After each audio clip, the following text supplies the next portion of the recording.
North 71st Street in Kenosha. I'm here today. I'm going to share a little bit of a personal story. It's hard for me to discuss in public with this many people, but bear with me as I try to go through it because I think it's very relevant to our anti-bullying panel and initiative that we have. I'm a domestic abuse survivor in Kenosha, here in the city. I was in a relationship for about 5 years that was abusive, and it was horrific. It had, long-lasting impacts on my family, and I finally left it about a decade ago.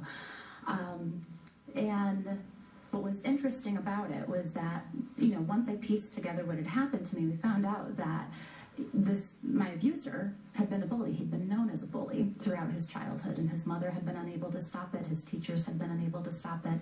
And so by the time I found myself as an adult in a relationship with him, this was, the product of that. And then, I'm also not only a domestic abuse survivor, but the parent of a child who was incessantly bullied in KUSD.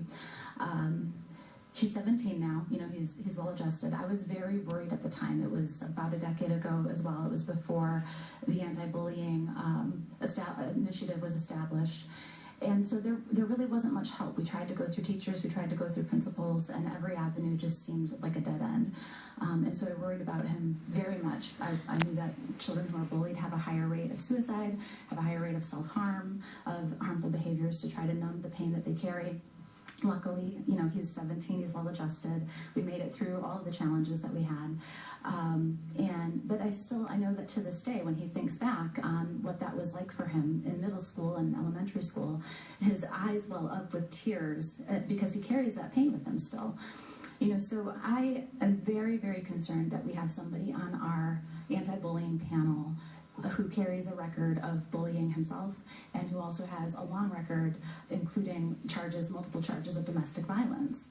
I think that there is a conflict of interest for having Bob Johnson on the panel. I've got some handouts that I'd like to give to you all, if I can pass those out to you. It shows not only his record, but it also shows the way that he's using his position on this panel as a political tactic. He has photos of himself at KUSD events with KUSD kids.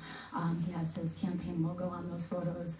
He's using it to prop himself up as, somebody who is above reproach and somebody who has a certain reputation, but actually the facts show that he has a conflict of interest. And so it concerns me as a parent of a child who was bullied, as somebody who's a domestic abuse survivor, to see somebody like that able to serve on that panel and use it. I think that the anti-bullying initiative is wonderful. I'm happy it's in place. I think it can do a lot of good, but I think it has to be staffed, and he's not technically an employee, but it has to be comprised of people who really sincerely have the children's best interest at heart. Thank you so much, and thank you for being willing to share your story. Thank you. If you can just give those to Ms. Busby, and she'll make sure the board gets copies of those. Thank you so much, Ms. Aker.